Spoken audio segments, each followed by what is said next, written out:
Metrobank. Metrobank Foundation. Rotary Club of Makati Metro. Rotary Club of New Manila East. Department of Education. Commission on Higher Education. The Armed Forces of the Philippines. The Philippine National Police. ES Bank. Welcome you to the conferment ceremonies of the 2022 Metrobank Foundation Outstanding Filipinos. The celebration serves as one of the highlights of Metrobank's 60th anniversary celebration. Let us all give honor to this year's awardees.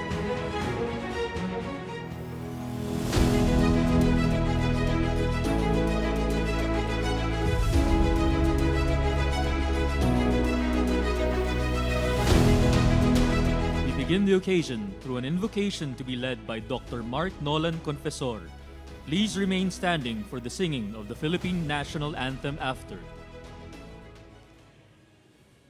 Brothers and sisters, let us come before the presence of our Lord. Loving and gracious Father, we praise and honor you. How awesome indeed are the works of your hands. Beautiful and intricate are your plans that allow us to become one community gathered here. Different our backgrounds and cultures may be, hailing from various regions, we all gather today to celebrate the victories of each one. Together as your children on earth, we bring all glory to you, for all of this come from you. Father, we invoke your holy presence in today's special occasion, as you have been with each of us every second of our lives. As you have made us one community, teach us the grace of faith. Faith in your constant presence, and faith that all our work will be blessed for the greater good. Father in heaven, teach us to hope. Hope of a beautiful future for all our brothers and sisters of all faiths and the entire humanity. But most importantly, hope that all our work will lead to you. Father, teach us to love like you do. May our lives mirror your boundless love, so that in whatever calling or vocation you have given us, and whatever challenges we face, we will be kind, generous, and joyful to your people we serve. We pray that we may be worthy stewards of this world. We call upon the strength that you have gifted us, that we might be the best person that we are called to be. Our Father, may your love and grace dwell in us, that we may be the light that leads the world to you.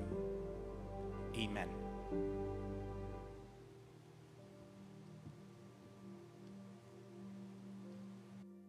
Mga kababayan, ang pambansang awit ng Pilipinas. Kayang mag-ibig, kailas ng sinakanan, alam ng puso, sa likid mo'y buhay. Lupang hinirang, kuya ka ng magiting, sa manlulupin, di ka pasisingil, sa dagatang tutok, sa simoy at sa langit ng pagaw, ay hinatang mula, awit sa pagkayang minamahal, ang isang ng matawad mo'y nabuhay ka nag-iindig, ang ituwin at araw niya kailan ang may di magtitindig, luman ang araw ng walang pagsinta, buhay langit sa piling mo, ang hindi kaya ng pagkay mga api, ang mamatay ng dahil sa'yo.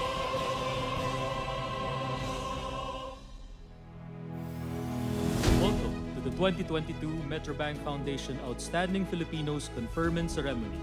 Please welcome your hosts.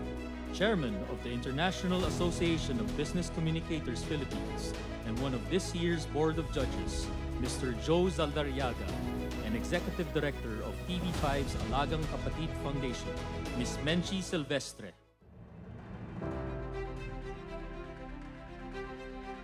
Good afternoon, Menchi, and good afternoon, everyone. Again, welcome to the conferment ceremonies of the 2022 Metrobank Foundation Outstanding Filipinos. I am Joe Zaldariaga. Good afternoon, Joe. Magandang araw sa inyong lahat. I am Menchi Silvestre, and it is my honor to be your host for 2 consecutive years. And this year, I am of course with Mr. Joe Zaldariaga. How are you doing, Joe? Okay naman, Menchi. Still trying to cope. Ito may pandemic pa rin, but of course, yung resiliency naman natin mga Pilipino Yes. ay sigurado ako hanggat merong pandemya, tayong lahat ay nag-iingat. Marami pa rin sa atin ang nagpapabakuna para na sa gano'n ay matalo na natin itong pandemic. Kaya natin to, Joe. Let us also take this time to greet and say hello to everyone who's tuning in with us via Zoom and Facebook Live. Thank you all so much for spending your afternoon with us. And we are very grateful for your support to Metrobank Foundation and most importantly to all our outstanding Filipinos who deserve our recognition. That is absolutely right, Menchi. We always hear the catchphrase, not all heroes wear capes, and these exemplary individuals are the true representation of that. Unlike the costumed heroes that we watch on TV or in films, our outstanding Filipinos are modern-day heroes who, despite life's adversities, rise to the occasion, not just for themselves, but for others as well. As an annual tradition for Metrobank Foundation and as part of the 60th anniversary celebration of Metrobank, today we are honoring 4 teachers, 3 soldiers, and 3 police officers who have displayed excellence in their line of work and have become trailblazers in nation building. These outstanding Filipinos are the beacons of light in our seemingly challenged world.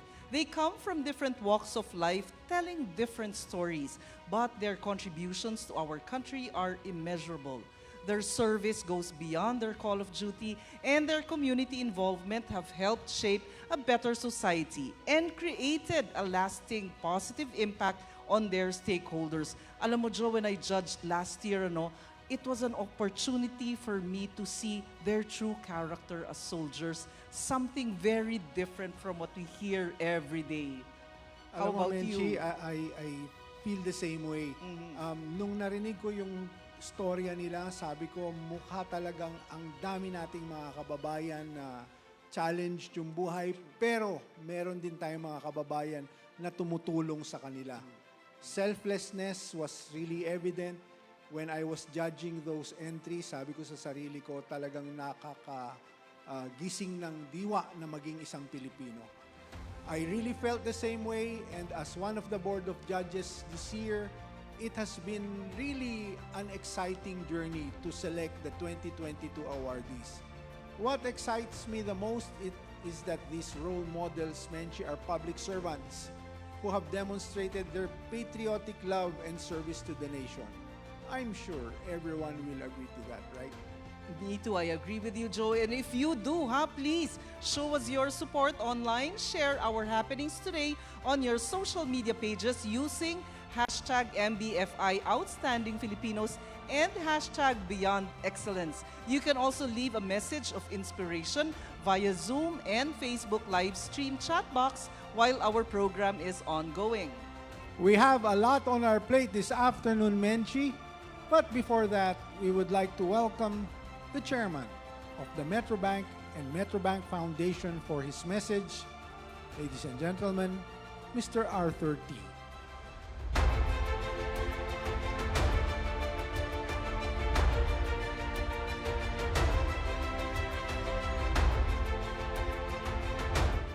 Members of the Board of Assessors and the final Board of Judges, honored guests from our institutional partners, our awardees and their families, other distinguished guests, ladies and gentlemen, good afternoon.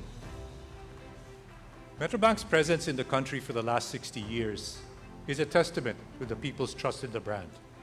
As the company evolved, so we have remained guided by the goal of being a reliable and responsible partner to the banking public. To this day, our work seeks to help Filipinos realize their dreams, to empower communities, and to contribute to our nation's sustainable growth. All this is embodied by our brand promise, "You're in good hands," a facet of which is caring for the greater good. And this manifests not only in our banking business, but across advocacies that we support. Nation building guides the efforts of the Metrobank Foundation as the group's corporate social responsibility arm. And one of our flagship programs focuses on recognizing excellence in public service. In a few minutes, we'll meet 10 awardees who will be conferred the title of Metrobank Foundation Outstanding Filipinos for their notable contributions. Their work advances capacity building within their sectors, inspires their peers to perform with excellence, and is marked by both sacrifice and caring for their constituents. Today, we pay tribute to our educators for their accomplishments and resolve to guide learners in these unusual times. Their hard work and determination combine to bring out the best in each of their students. We also acknowledge the sacrifices of our soldiers who guard our nation, whether they are deployed in the front lines, urban cities, or rural areas. Ironically, it is our armed forces which implement projects to foster peace and enable communities to prosper. Last but not least, we recognize the service of the police forces who are loyal to their mission of protecting our citizenry. Our police officers innovate to prevent and reduce crimes and establish linkages to enhance response capabilities during crises. I congratulate all of our awardees as they add another feather in their caps. Their accomplishments highlight the importance of making meaningful contributions, no matter the scale or scope. I also take this opportunity to express our gratitude to continued support of our institutional partners. We thank the Board of Assessors and the final Board of Judges for their time and diligence in selecting this year's Outstanding Filipinos. And thank you to everyone for joining us in this year's festivities. We are fortunate to have you with us today to celebrate the greatness of the Filipino civic spirit. Mabuhay!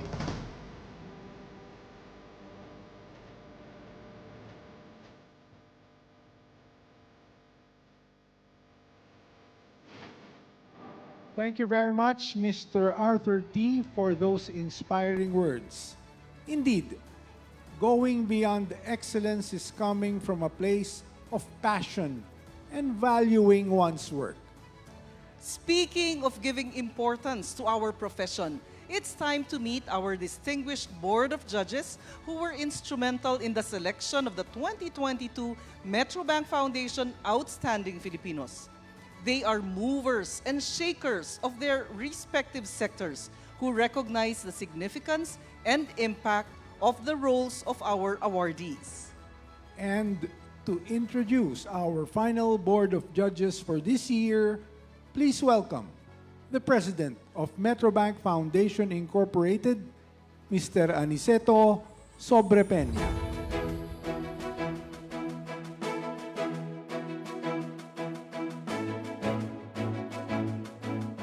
Good afternoon, ladies and gentlemen. Instrumental to the yearly success of the Metrobank Foundation Outstanding Filipinos Awards are the distinguished assessors and judges who lend credence to the selection of exemplary public servants.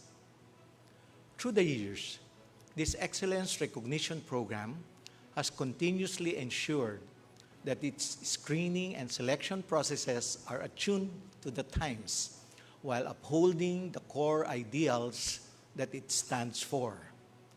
This year, the Board of Assessors, composed of members from various sectors of society, reviewed, evaluated, and interviewed the semi-finalists to determine the short list. The finalists were then interviewed by a final Board of Judges who took time out of their hectic schedules to scrutinize the finalists' accomplishments. Let me introduce this year's final Board of Judges. They are luminaries, thought leaders, and notable personalities who represent key sectors of Philippine society. They have probed each of the 18 finalists on their values, and how they practice excellence and integrity in their professions, communities, and in the greater public sphere.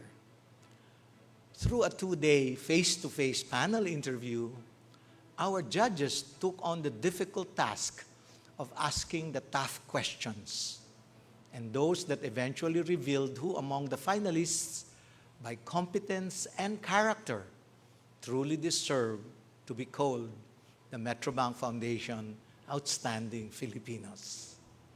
Ladies and gentlemen, let us now meet the 2022 Metrobank Foundation Outstanding Filipinos Final Board of Judges. Our chairperson representing the legislative branch of the national government, the Honorable Mary Grace Polla Manzares, Senator, Republic of the Philippines, and chairperson of the Senate Committee on Economic Affairs, as well as the Senate Committee on Public Services. Part of the annual tradition is to bring the awardees to the Senate, where resolutions recommending their achievements are authored and passed. This is the second time for Senator Grace to serve as a juror for the search. In 2014, she sat as chairperson of the final board for CUPS, or the award for police officers.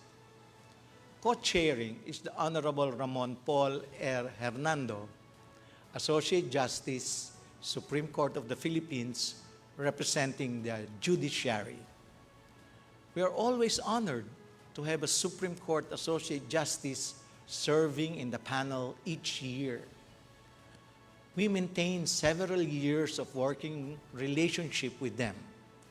In tandem with the Supreme Court's training arm, the Philippine Judicial Academy, we conduct the annual Metrobank Foundation Professorial Chair in Law. It aims to promote judicial excellence through the delivery of timely and comprehensive discourses by seasoned legal practitioners. The other distinguished members of the board are Mr. Frederick D. Go, President and Chief Executive Officer of Robinson's Land Corporation, representing the business sector. Mr. Benjamin V. Ramos, President of CNN Philippines and Nine Media Corporation, representing the media. And Ms. Maria Cecilia L. Alcantara, President of Coca-Cola Foundation Philippines, representing civil society organizations.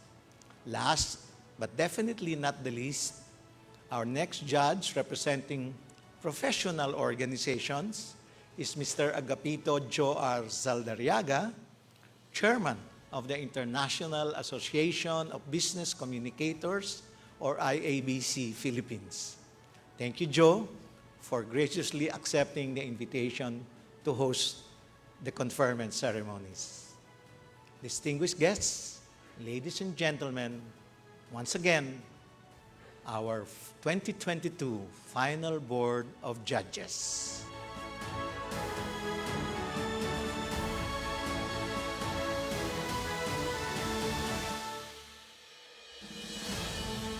Thank you very much, Mr. Chito Sobrepeña. And now, for the much-awaited part of our program, we shall begin the conferment of the awards and prize to the 2022 Metrobank Foundation Outstanding Filipinos. Each one of them will receive a gold medallion, a specifically designed trophy called the Flame, and a cash prize of 1 million pesos net of tax. Now, let's begin with our first category. Presenting the 2022 Outstanding Filipinos Soldiers Awardees. One of the most disciplined and devoted professions in the world, a soldier's primary duty is to maintain peace and harmony for their country. While battling their way through the spectrum of war, they honor their duty to fight for their country, protect their people, and give their all to ensure a secure and stable nation. Today, we are honoring 3 soldiers who have been paragons of bravery and selflessness. Our first outstanding Filipino has dreamed of becoming a soldier since he was young. It is as if fate has brought him to become one. As a peace-loving soldier, he has always been a believer that battles and wars will not resolve any conflict. Rather, it is our love for the country that will. This courageous man is known as an innovative and resourceful mentor who shares his years of knowledge and experience to further improve the skills of his comrades. Ladies and gentlemen, Central Mindanao's combat ace and marksman, Technical Sergeant Joel L. Tuganan.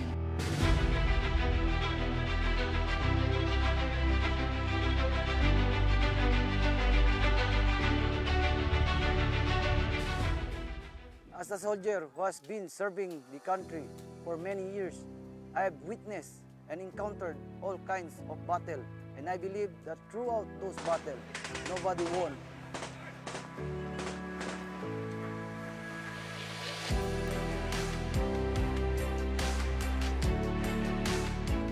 We are all Filipinos, one blood, one nation, and we're not supposed to fight with each other.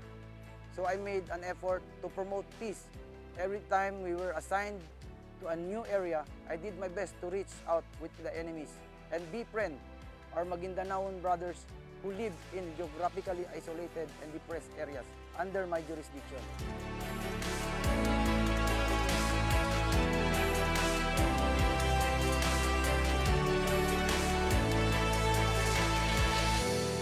I want to continue my mission to help my community attain unity and will soon eradicate war and bloodshed.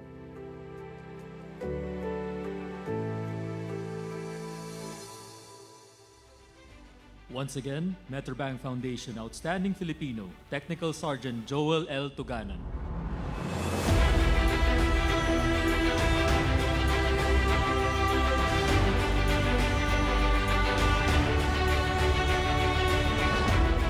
While enemies take lives, our next outstanding Filipino saves lives with aids instead of arms, with meds instead of guns.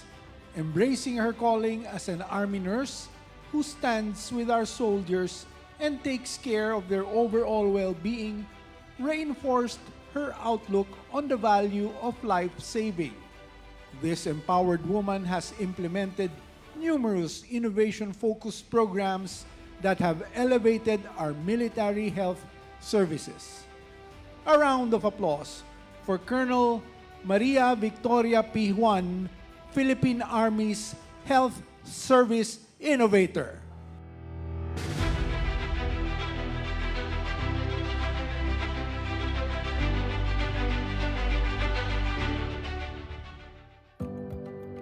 I am Colonel Maria Victoria Juan, the Army Chief Nurse. I've been in the profession for 32 years now. Actually, nung bata ako, natuwa ako dun sa cap nung aking tita. She is one of the few military nurses who died while in action. My tita kasi, very courageous and very talented. Dun ko nalaman na parang maganda mag-military nurse. Malaking bagay talaga pag ang kapwa mo, sundalo, ay marunong magbigay ng first aid sa point of injury. Tapos kailangan ma-evacuate agad. Pagdating sa amin, kahit anong gawin, wala na kang magawa. Kahit napakagaling ng doktor namin, mahirapan na kami i-revive yung pasyente. Kaya doon ko nakita yung kahalagahan ng pre-hospital. Nakita talaga namin ang hirap maging sundalo, ang sakripisyo nila sa field, ang sakripisyo sa pamilya. So bilang gratitude, ang maibibigay lang namin is to pay it forward na alagaan namin sila. Huwag namin hahayaan na may mamatay sa kanila na ganun na lang. Kaya every life of a soldier counts to us. Once again, Metrobank Foundation Outstanding Filipino, Colonel Maria Victoria P. Juan.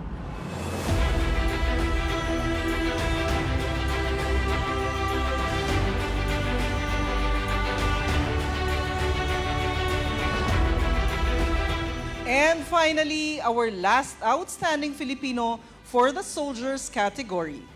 Living up to his family's legacy, this game changer has a fresh perspective when it comes to service and achieving accord in conflict-ridden areas. With internationally recognized programs for peace on his badge, his leadership is defined as victorious and progressive. Salute to Colonel Stephen L. Cabanlet, Philippine Marine Corps Visionary Warrior of Peace.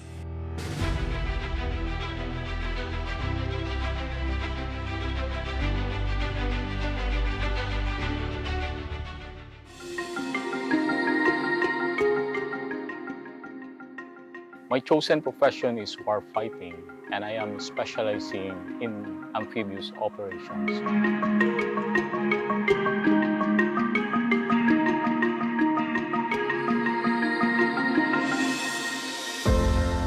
Football for Peace is a sports activity that provides opportunities to children in geographically isolated and depressed areas like Sulu, particularly here in Pata Island. This Football for Peace program and the all-in-one mission means a lot to me personally. It feels fulfilling and satisfying. It is very rewarding to see people unite to work for the common good, and knowing that I catalyze such coming together of different individuals from completely different background is amazing. It gives hope to the fact that indeed Filipinos can work as one. Peace is elusive and we cannot achieve it in our lifetime. But we are working hard to make it possible for the next generation. Once again, Metrobank Foundation Outstanding Filipino, Colonel Stephen L. Cabanlet.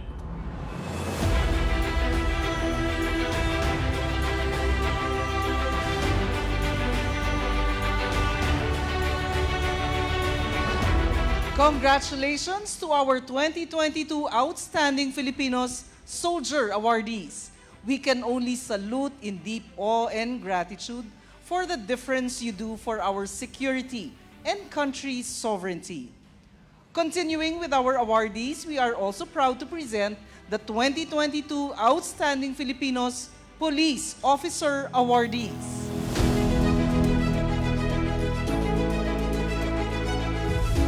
In a world full of uncertainty, our police officers display their exemplary character, sincerity, and utmost devotion to maintaining public order and safety. Despite the different views of the public in their line, many of them continue to show their excellence by enforcing the law and upholding justice in the country. Our 3 police officer awardees brought their oath to life and used the power vested upon them to fulfill their mission to serve and protect the Filipino people. Our first outstanding Filipino police officer is known for his unquestionable integrity and strict implementation of the law.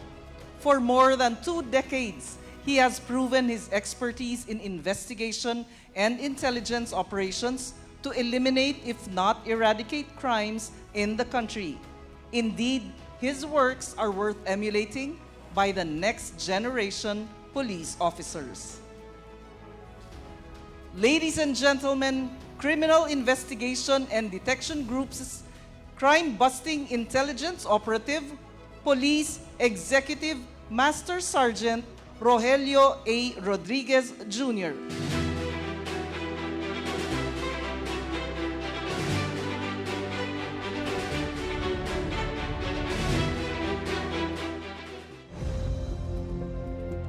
Ako si Police Executive Master Sergeant Rogelio Angeles Rodriguez Jr. Ako ay isang investigador at intelligence operative ng CIDG. Na-impluwensyahan ako ng environment namin sa Tondo na kinalakihan ko, kung saan nakikita ko yung mga injustices na nararanasan ng mga tao sa paligid ko. So, yung mga bagay na yun, tumatak sa isip ko at nasabi ko na gusto kong magpulis para makatulong sa mga ganitong pangyayari. Mula pa nung maging investigador ako, hindi ako tumuturing sa isang kaso na malaki o maliit. Ang turing ko sa lahat ng kaso ay pare-parehas. dahil ako'y naniniwala na ang batas ay pare-parehas. Ang gratefulness ko talaga sa tuwing ako'y makakahuli ng mga murderers, ng mga drug lords, ay yung naiisip ko na naalis ko sila sa kalye, na iligtas pa yung magiging biktima nila. Yun, isa sa mga nagbibigay sa akin ng satisfaction.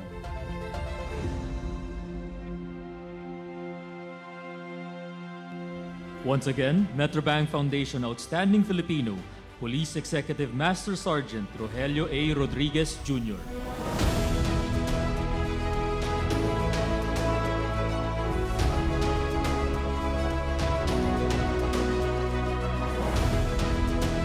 Our next outstanding Filipino is Hala Hala Rizal's People's Chief.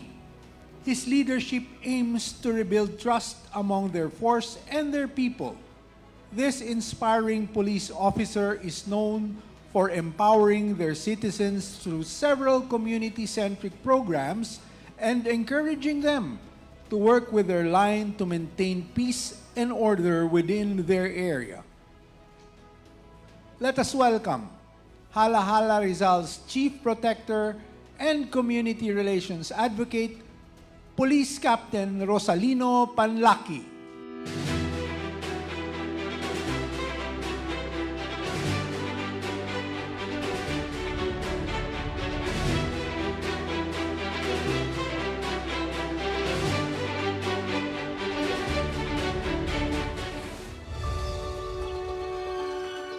I do believe that being a police officer is a calling, and God has His own way of making things happen. He changed my heart and redirected my life. I wasn't able to see the efforts and sacrifices of our police officers until I was the one wearing their uniform.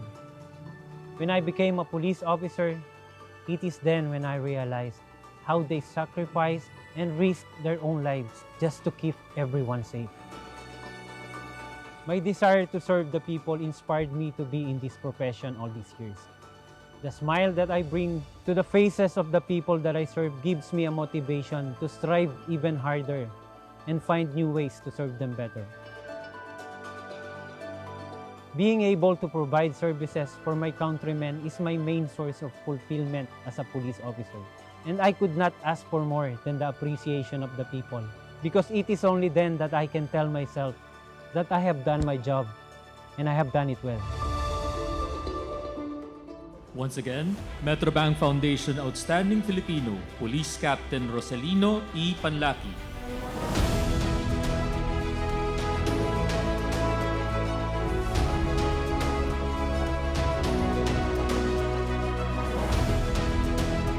Our last outstanding Filipino police officer redefines the meaning of a true public servant.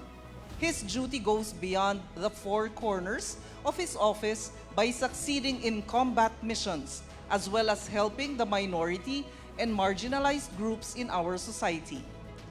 These include persons with disabilities and underprivileged children who want to study.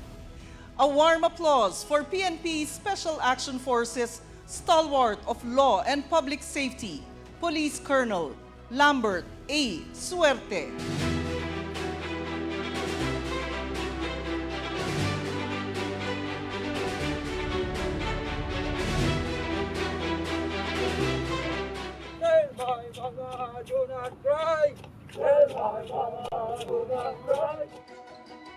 I have always looked up to my grandfather, who was a World War II veteran.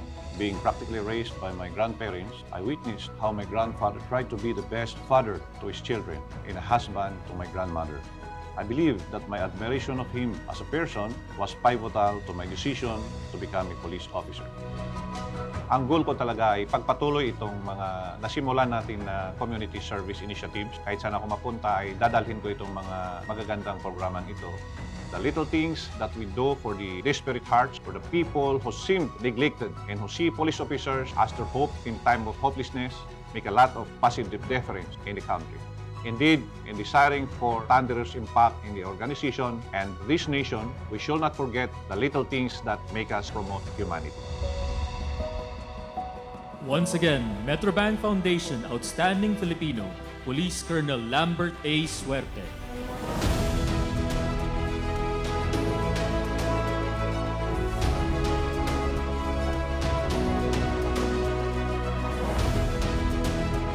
Congratulations to our 2022 Outstanding Filipinos Police Officer Awardees. These uniformed men have kept their sworn oath close to heart. Every mission they undertake is driven by their unshakable allegiance to their mission to serve and protect the Filipino people.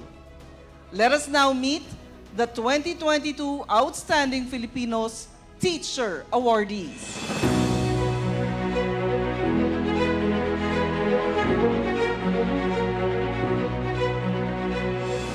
The reality is many young Filipinos are staring at this information and still have limited access to proper education due to poverty. But these phenomenal educators are turning every page of the book by empowering them to think outside the box, challenge the status quo, and dream of a better life. That is why it's time to recognize the outstanding Filipino teachers who have been dedicating their life to elevate the quality of education here in the country. To the world, he may be just a teacher. To his students, our first outstanding Filipino teacher is a hero who changed their lives big time. Teaching for him is more than just a profession, but a mission. He paved not his career path, but the learning path of his Matigsalug students in Bukidnon. We present to you Bukidnon's ingenious educator for the indigenous peoples, Mr. Junmer C. Horta.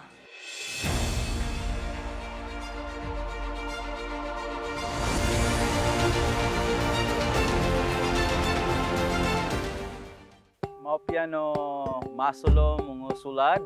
Ako po si Teacher Junmer Horta, isang last mile school teacher sa Copen ng Tubalogo at nagtuturo po ako for 12 years.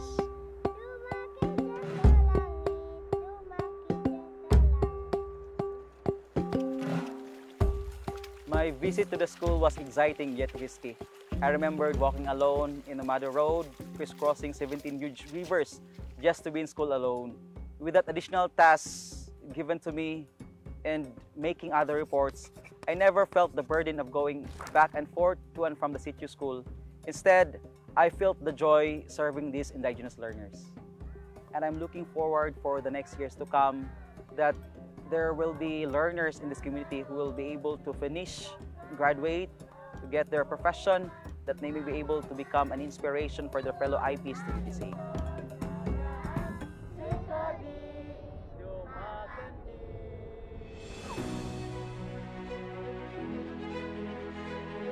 Once again, Metrobank Foundation Outstanding Filipino, Mr. Junmer C. Horta.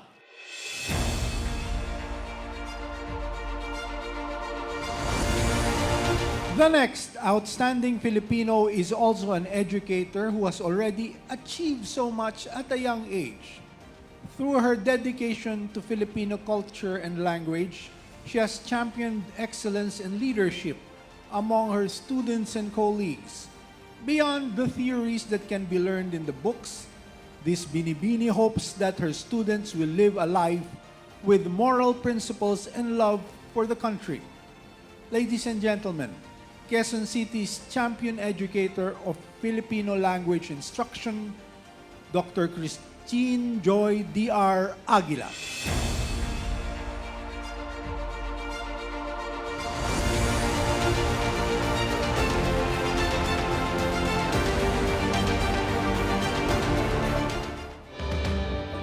Ako po si Binibining Christine Joy del Rosario Aguila. 14 na taon na akong nagtuturo bilang guro. Nasa lahi kami ng mga guro. Mula doon sa lolo't lola ko. Tapos lahat kami magkakapatid ay mga guro. Yung nanay ko, siya yung talagang naka-impluwensya sa akin. Iba yung fulfillment o kaligayahan ko kapag nagtuturo ako, pagka kaharap ko yung mga bata. Kung nakikita ko na may ambag ako sa lipunan kasi alam ko na may nababago akong buhay, nakaka-impluwensya ako. Higit sa lahat, nagiging inspirasyon ako ng mga kabataan. Maraming mga outreach programs at saka mga trainings, pagsasanay o palihan kaming ginagawa para sa mga guro sa Filipino. Pagsasanay para sa mga estratehiya, pedagohiya, pananaliksik sa Filipino. Kung hindi mo to trabaho, calling talaga ito eh. No? Ngayon kung nag-iisip ka na may babalik lagi sa'yo, minsan madi-disappoint ka. Unconditional love pagdating sa pagtuturo. Once again, Metrobank Foundation Outstanding Filipino, Dr. Christine Joy D.R. Aguila.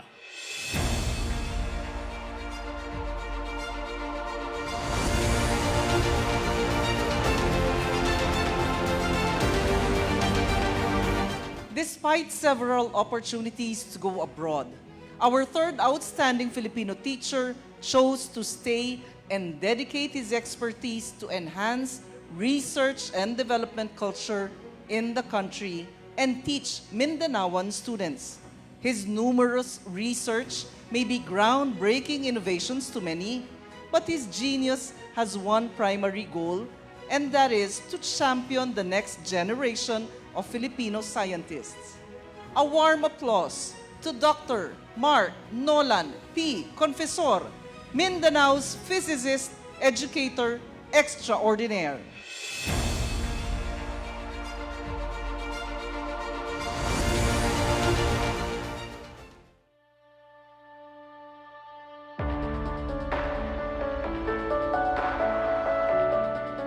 Physics itself is my inspiration. I mean, in a daily basis, I get to look at nature and observe it and measure our properties of nature. This is very, very fulfilling.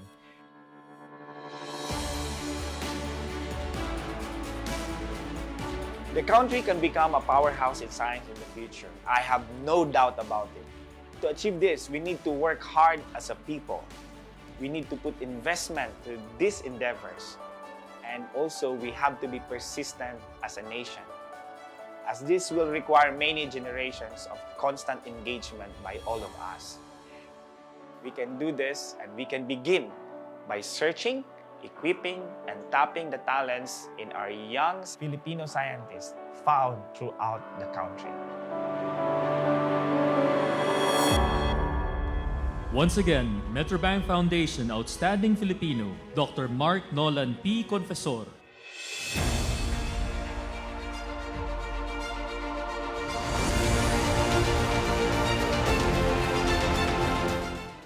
Last but not the least, an outstanding Filipino teacher who is an accomplished scholar and is the first Filipina doctor to specialize in pediatric rheumatology. She spearheaded so many programs and developments in this discipline as well as in clinical epidemiology. Some may have watched her on TV debunking false information related to COVID-19, but to her students, she is as a mentor who wishes for their success in their respective fields. Ladies and gentlemen, let us honor Dr. Leonila F. Dance, Manila's pioneering educator on pediatric rheumatology.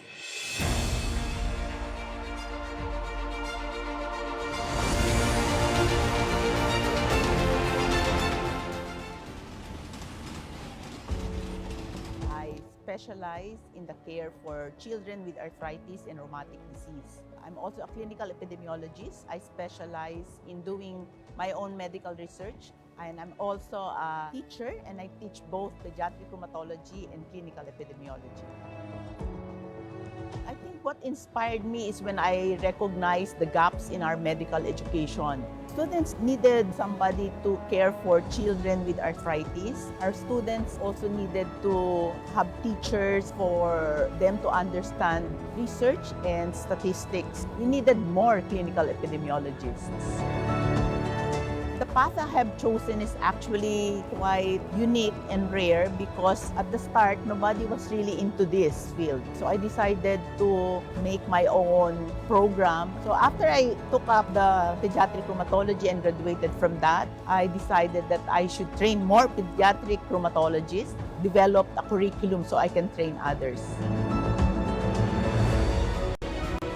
Once again, Metrobank Foundation Outstanding Filipino, Dr. Leonila F. Dance.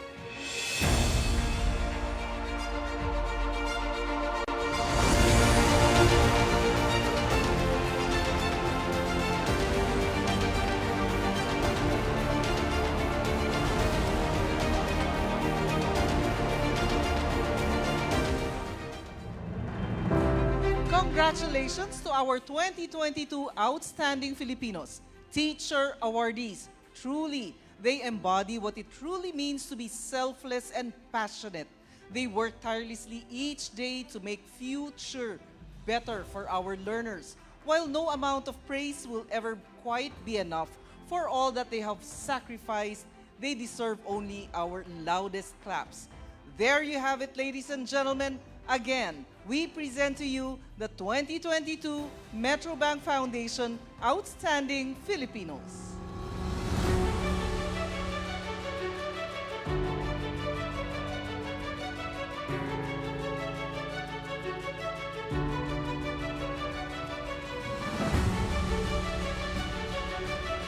Now we come to the highlight of today's celebration, the conferment of awards to the 2022 Metrobank Foundation Outstanding Filipinos.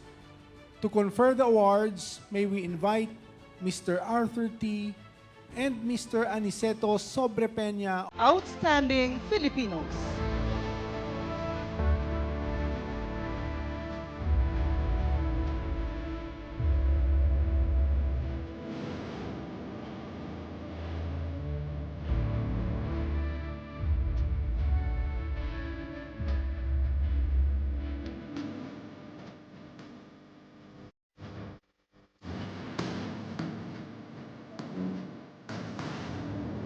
Ladies and gentlemen, we present to you the 2022 Metrobank Foundation Outstanding Filipinos.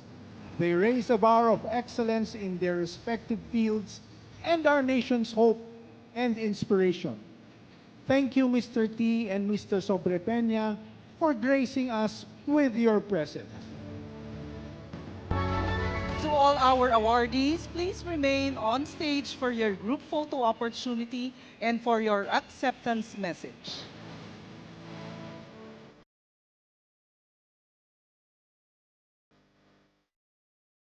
Once again, congratulations to all of you, the true leaders of this generation.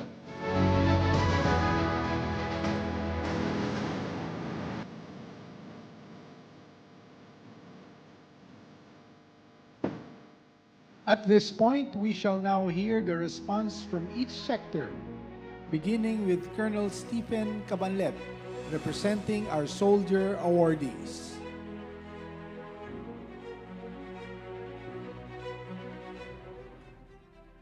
My fellow visionaries and fellow patriots, a good Navy afternoon to all.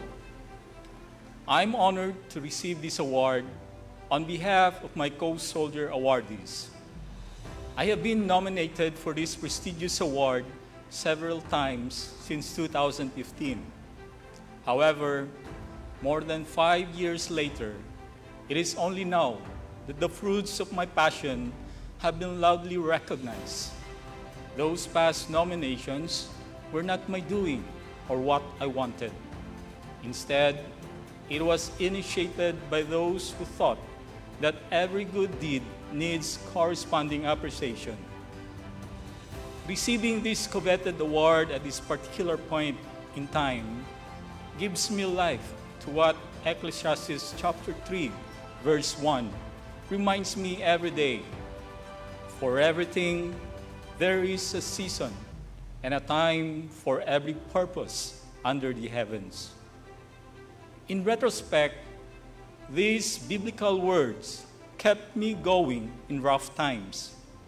My ultimate quest for peace for our country is a byproduct of the tenderest season of my life. I am referring to the time when my soulmate was diagnosed with life-threatening leukemia. Amid our dark clouds, I saw God's infinite power through the kindness of many people who went out of their way to help us get back on our feet. That seemingly hopeless season showed me that service resides in everyone's heart. People I did not know personally extended their help. As a result, an unexplainable fire within me awakens, empowering me to give back that kindness and pay it forward.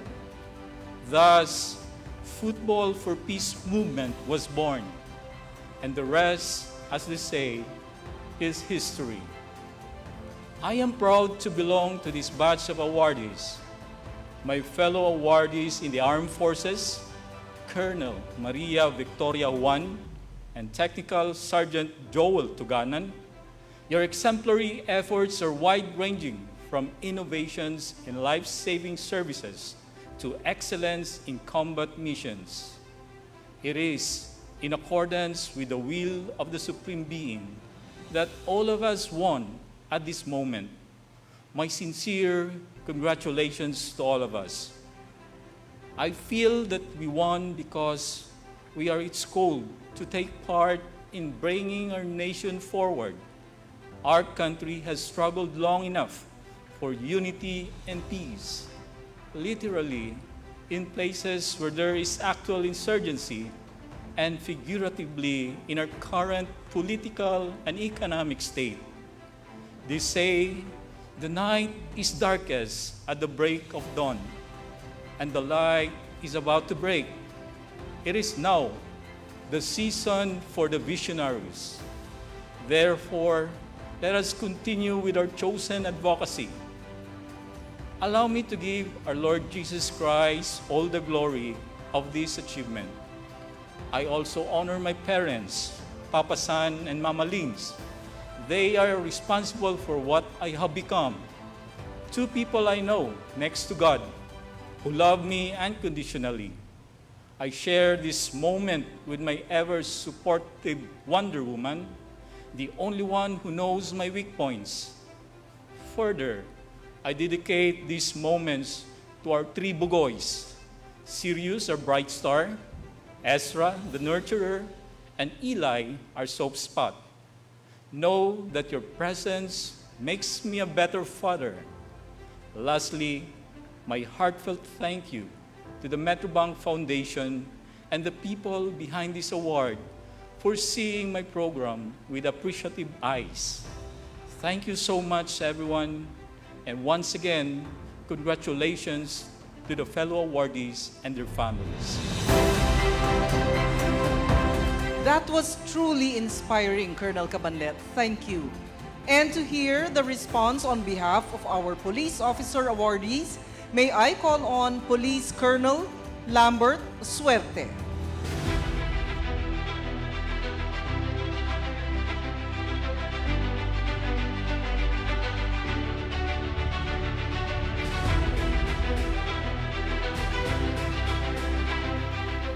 It is such an honor to receive this award. To give meaning to and magnify this honor, I'd like to share this to my fellow awardees and police officers who desire nothing but to serve beyond excellence.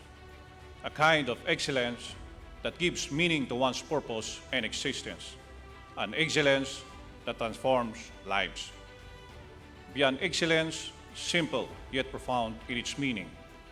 As I re-echo this phrase in my mind, I can't help but recall my experience during the Marawi siege in 2017. I remember praying to God to sustain me and the rest of the government troops. Because even if we were willing and determined to finish the battle, our physical bodies were already getting weary from the nameless nights and days of fighting to overcome the enemies. Was it beyond excellence? I hope so. If it means exceeding my expectation of satisfaction every day during the war, anchored on my desire to liberate the oppressed, to give justice to the victims of terror, to bring my people home all alive, and ultimately to achieve peace for the whole nation. From this experience, I realized that the battle to achieve peace doesn't always have to be in flesh and blood. From a tactical operator mindset, I shifted to focus on services that cultivate relationship with the community.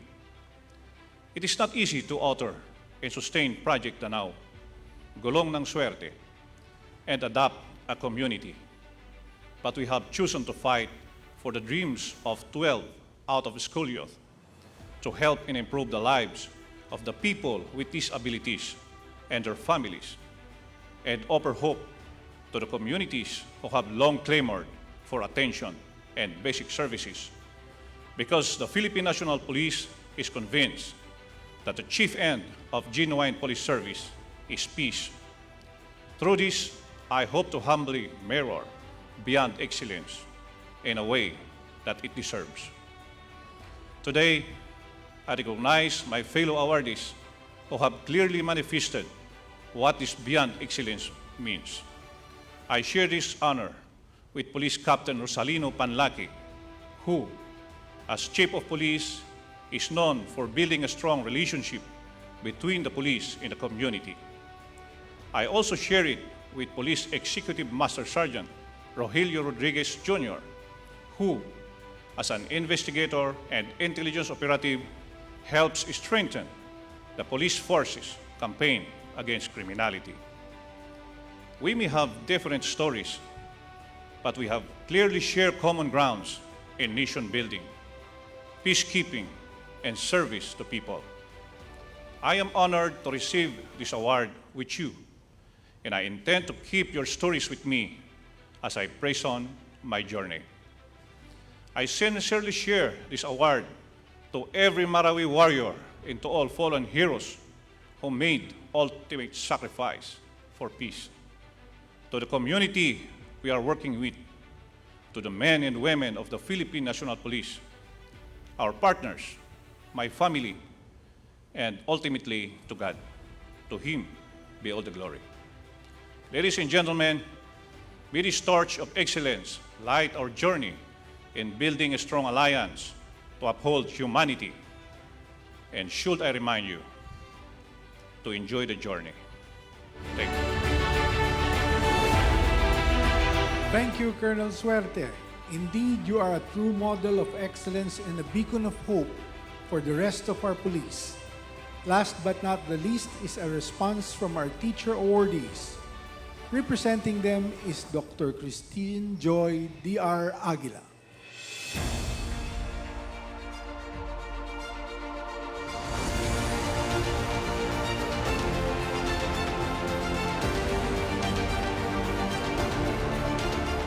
Mapagpalang araw po sa lahat, lalo na po sa mga naglaan ng kanilang mga oras upang masaksihan ang napaka-espesyal na araw na ito. Isang malaking karangalan po sa akin na maging kinatawan para sa aming sektor ng mga kaguruan upang magbigay ng taus-pusong pasasalamat at mensahe sa inyong lahat. Tunay pong walang makapapantay sa kabutihan at kadakilaan ng ating Panginoong Diyos sa aming buhay. Totoong siya talaga ang nakakakita ng puso ng mga gurong tapat na naglilingkod at piniling tahakin ang mapanghamong panawagang kalakip ng propesyong ito, ang maging guro ng bayan. Lagi kong paborito ang linyang ito ni Dr. Pagsi, ang paborito kong speaker sa Ateneo. Teachers will never be obsolete. Hindi kailanman mapapalitan ng gampanin at halaga nating mga guro. Nananatili ang calling na ito sa puso ng mga guro ng bayan. Kami po ay kinatawan lamang ng milyon-milyong guro sa bansa na patuloy na gumagawa hindi lamang sa ngalan ng tungkulin, bagkos ay sa ngalan ng pagmamahal sa bawat buhay na aming hawak, sa aming mga silid, sa bawat komunidad na aming pinaglilingkuran. Hari nawa ay magsilbing inspirasyon ang aming mga nasimulan ng mga advokasya, ang aking mentor program at pagsusulong ng wikang Filipino. Dalangin po ng puso ko na patuloy itong mapagyaman. Ang pagkakaloob ng dekalidad na edukasyon para sa mga indigenous learners, yan si Sir Horta. Ang magsanay at magpahusay pa ng mga susunod na henerasyon ng mga physicists sa bansa, yan si Dr. Confessor. Ang patuloy na pagtataguyod ng healthcare para sa mga kabataan, yan naman si Dr. Dance. Hindi namin malilimutan at ang tatlong salitang naging pangunahing layon at pundasyon ng Metrobank Foundation: Excel, Engage, Empower. Laking pasasalamat namin ang pagkakataong mapahalagahan at makilala ng institusyong ito. Kaming mga nasa larang ng edukasyon, Ang mga gurong nagsusumika pa ring magpakahusay sa kabila ng kakulangan, magsilbi sa kabila ng hirap at sakripisyo, at manatiling daluyan ng inspirasyon at positibong impluensya sa kabila ng mapanghamong panahon. Naniniwala kaming ang karangalang ito na aming tatanggapin ay hindi magiging posible kung wala ang mga institusyon at mga tao sa likod ng aming tagumpay, ang aming wind beneath our wings. Taus-pusong pasasalamat po sa DOST, DepEd, CHED, PNU at sa aking pamilyang institusyon, ang PISAY. Kung tatanungin po kami ngayon sa sumikat na linya noon, para kanino ka ba bumabangon? Siguradong pare-parehas kami ng dahilan. Kung kaya nais naming ialay ang karangalang ito sa aming mga mahal sa buhay, sa aking papa at mama, sa aming mga mahal na magulang, sa aming buong pamilya, mga kaibigan. Dr. Christy Cristobal, maraming salamat po. Sa aking mga kapwa-guro, isang malaking saludo po sa ating lahat. Sa dahilan ng aming ligaya at inspirasyon sa araw-araw, ang pumupuno ng aming bawat sandali, ang aming mga mag-aaral.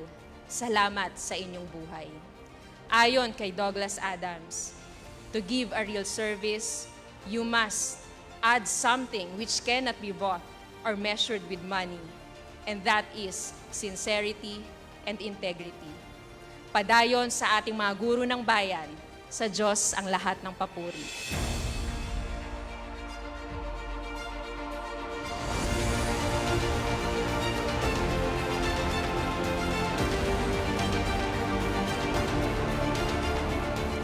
Maraming salamat sa maramdaming mensaheng iyon, Dr. Aguila. There you have it, our Metrobank Foundation Outstanding Filipinos of 2022. Let's give them a big virtual round of applause for their service and commitment that is beyond excellence. Today, we are very honored to hear from the chairman of the final board of judges for this year's search. Please welcome Honorable Mary Grace Polia Manzares, Senator, Republic of the Philippines.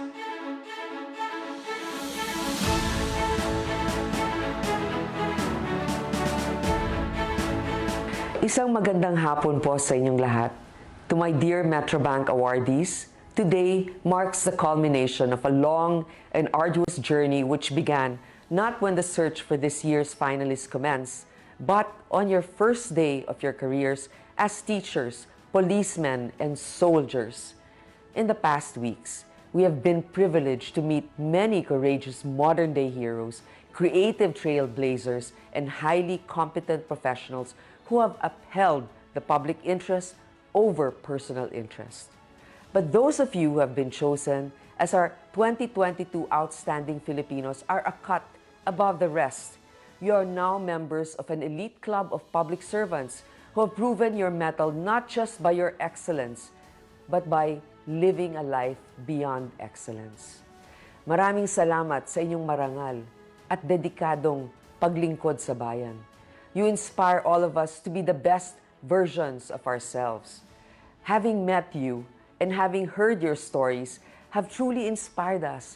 Nakakabilib po ang mga hamon na pinagdaanan ninyo at kayo po ay nagtagumpay.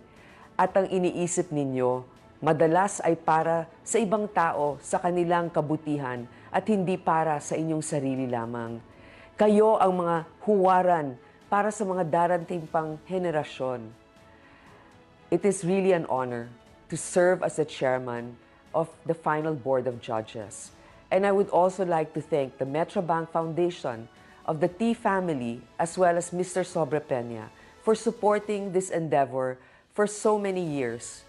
You have truly helped uplift the lives and given our countrymen hope that there are still Filipinos, or many Filipinos, who are upholding the values of courage, service, and patriotism.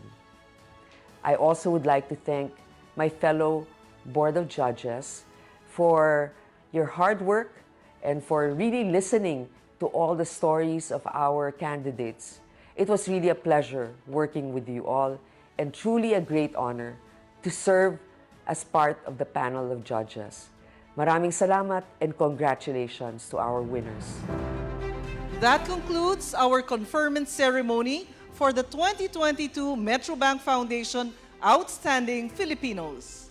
On behalf of Metrobank and the Metrobank Foundation, thank you all for joining us in honoring this year's awardees and for celebrating Metrobank's 60th anniversary.